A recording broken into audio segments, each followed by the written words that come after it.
In a text message obtained by the New York Times, sent by Carlson to one of his producers in the hours after the January 6th attack on the Capitol, the host allegedly describes watching a video of a group of people he calls Trump guys violently attacking a, quote, Antifa kid, calling it dishonorable and adding, "It's not how white men fight." Carlson also writing he found himself rooting for the mob.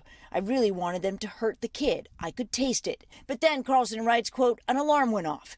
This isn't good for me. I'm becoming something I don't want to be. If I reduce people to their politics, how am I better than he is?" The Times reporting that the message was filed in the Dominion lawsuit but remains redacted from public court documents. But the Times reports its contents were disclosed in interviews it conducted with several people who have knowledge of the Dominion voting system's defamation lawsuit against Fox. Okay, guys, so what you just heard was we have Tucker Carlson, who, I mean, just by listening to his show, I don't watch his show often, but just by listening to his show, he seems to, try to spark up anger in their viewers and fear, thinking that, oh, we're losing our country to these people, right? And according to the research, he's been pretty much,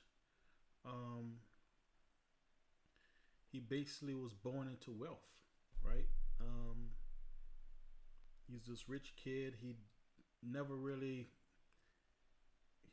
had any academic, I would say, achievements that would propel him to the spot where he's at, right? A lot of people have went to better schools, have made, probably have a better resume than he does, but he's at the top of Fox, right? He was probably making, maybe 5 to 20 million a year. Who knows? But anyway, that's what we're talking about today. What's done in the dark will be brought to light, right? The Bible teaches that. But what I have seen when Tucker was fired from Fox, I have seen a lot of the people who I believe that are racist at their core. One of them is Marjorie Taylor Greene. Stick up for Carlson, right? For Tucker Carlson, and I'm pretty sure they mix, or they've had conversations behind closed doors, and the issues of race or whatever's going on in the country, between the Trump supporters and the Democrats, that those conversations do come up, right? So I guess my issue is I've seen people come out to support, and stand against Fox for firing him, but they haven't spoken out yet about these text messages that he, where he basically says that he could have tasted for this kid to get killed. But these are, and this is why I made the post, pretty sure the Holy Spirit led me to why I made that post about the hypocrisy in the Republican Party, especially when it comes to life. They claim to be pro-life, but how can you say such a thing about another person's life?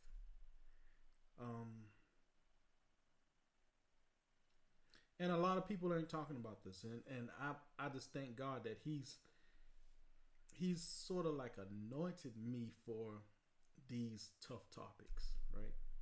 These tough issues, because I'm not afraid to speak out on it.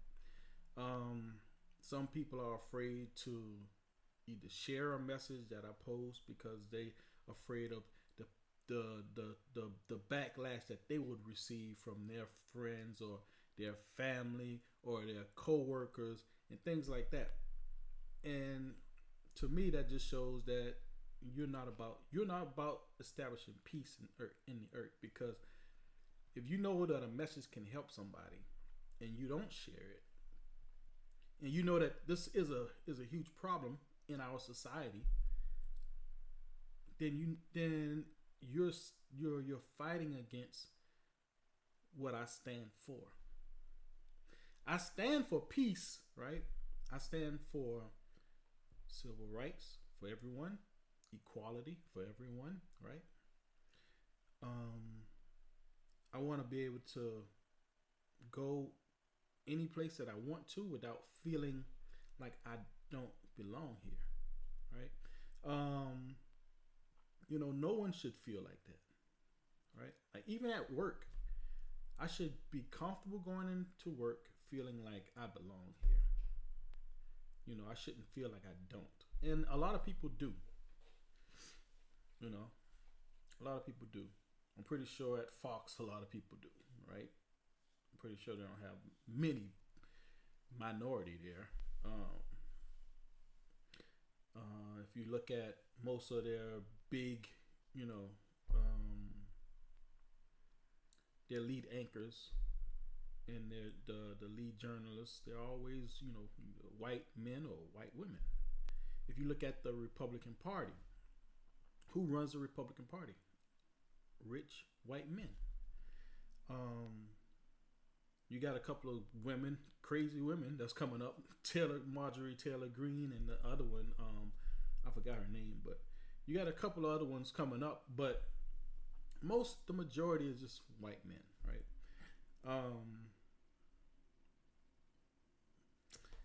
And that's what's troubling, man. It's troubling that we have Christians who say they are pro-life, but when we talk about issues like race, they feel it's not a big problem. You know, God said, well, Jesus told, I guess, one of the rich young ruler, but he said that the first commandment is to love God with all your heart, mind, body, and soul. The second is to love your neighbor as yourself. Your neighbor is your white neighbor, your black neighbor, your Puerto Rican neighbor, your Haitian neighbor, any neighbor, right? Asian neighbor. That's your neighbor. He wasn't just referring to your wife, your children, your immediate family. He wasn't just referring to people that's close to you, because he gave us an example in the story about the priest that walked on one side of the street and the Pharisee and walked on the other side of the street, and they avoided the guy that was injured, right? But a Samaritan went and bandaged up the guy, took him to the inn, paid for him to get bandaged up and everything, paid for his room, and told him, say, if you spend anything else, anything more, put it on my tab. And that's the heart of God. The heart of God is to protect the lives of those that are currently in this world. Now, we are supposed to protect the unborn, but I got to give you guys an analogy to kind of like break this thing down, because a lot of people don't want to answer this question, but ask yourself this. If you have a father of 4, right? What life is more important? An unborn life, or a father of 4, right? 4 young kids, and he's a single father. What's more important? Which life, right? For me, the father of 4 is more important, because the father of 4 have established a relationship with his children, and the children needs him. right? This life that this unborn life that hasn't made a mark in this world, right? No one has established a relationship with this unborn life. You know, that's why I feel that women can make that choice, right? They can make that choice and be okay with it because of the fact that they don't really have a tie to that child. Now they might feel remorse, but it won't last long. You know, I don't see that remorse lasting long, as if their child was like 3, 4, 5 years old after they establish a relationship with this kid, and then the child dies from like cancer or something like that. That grieves them more than if they lose a child in childbirth, or before the child was born into this world. You know, so you guys have to think about the fact that when God created humans, right? The first blessing that He gave us, and when God said that let us make man in our image, the first blessing was the fact that He gave us free will. That was the first blessing, and He intended for us to choose. When God created the garden, God said, okay, God told a man, from all of these other trees you can eat, right? Then He said, from the tree in the middle of the garden, you shouldn't eat. The tree of knowledge of good and evil, and the tree of life.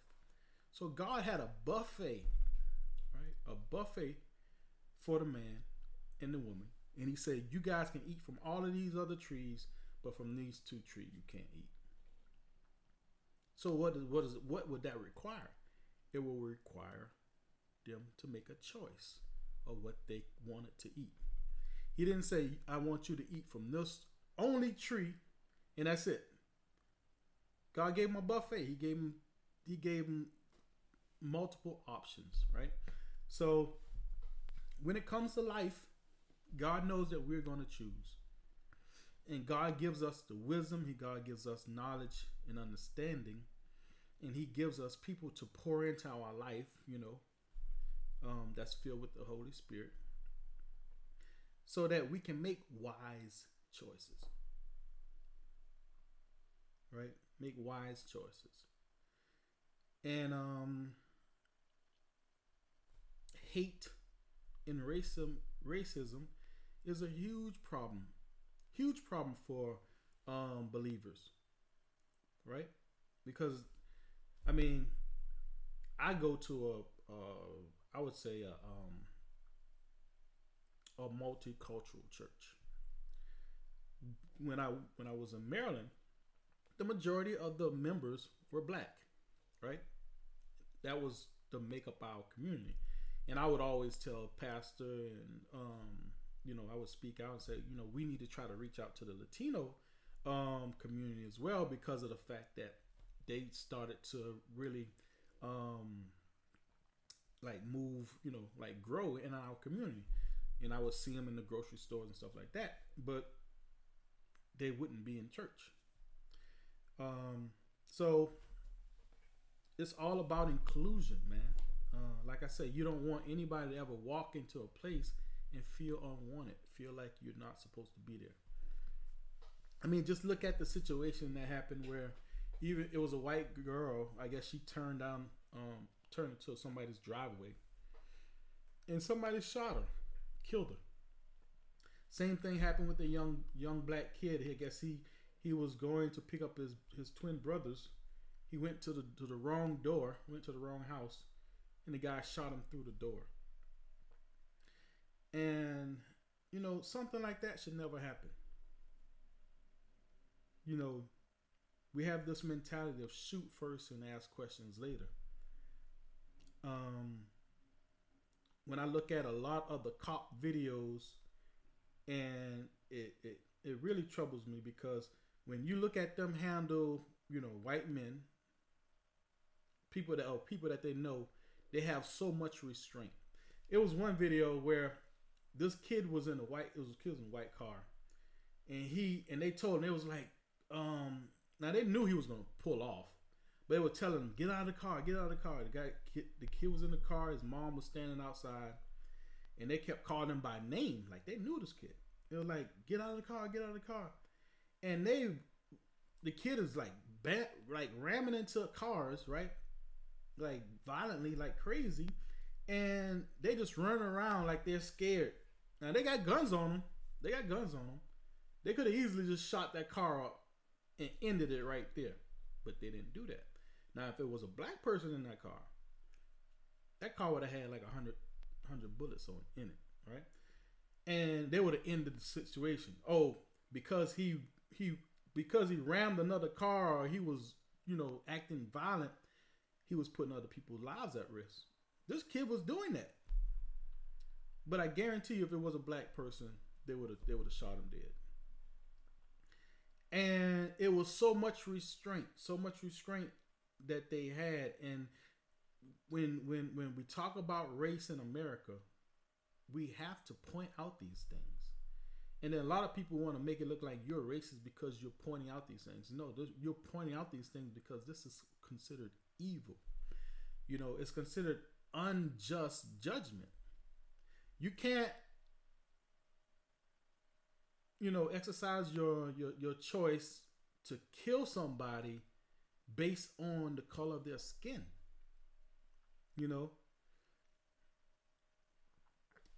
And like I said, that's a huge problem. It's a huge problem for us, man. And for the life of me, people don't. I don't know. Maybe it's the fact that they just don't want to see you, see your message get put out there. They don't want to see you get, maybe, I don't know. They don't want to see you blow up or something like that. They don't want to see you excel or achieve, a level of success or something, because if they feel that if they can hold your message, if they can restrain it from going viral or something like that, then they're holding you back, right? And that's just not the way to look at it. Is there a problem with race in America? Is there a problem with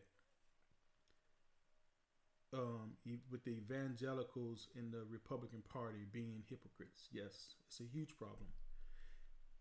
Does that grieve the heart of God? Yes. Being a hypocrite grieves the heart of God. And these people think that they are, like they are blessed, they are in the will of God, but in actuality, they're fighting against God. That's a problem. If nobody's telling them, then you got to share a message that whoever is talking about it.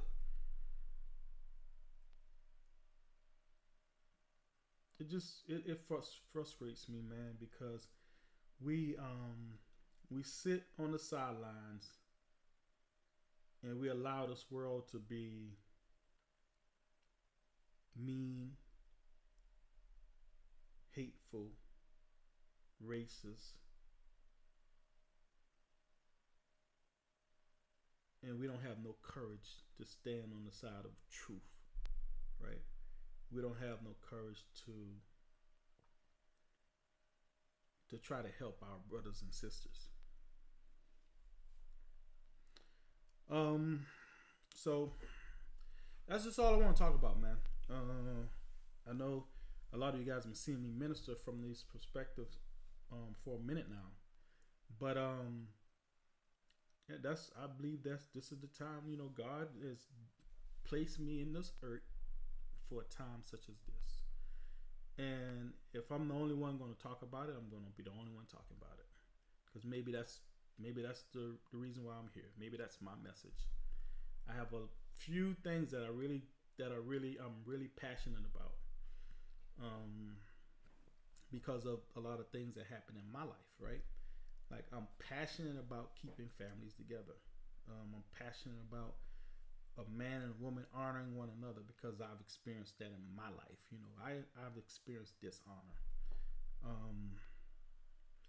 And it's not a good thing. It's not a good thing. And and that's in all relationships, right? You want to honor one another. So when it comes to racism, that's dishonor,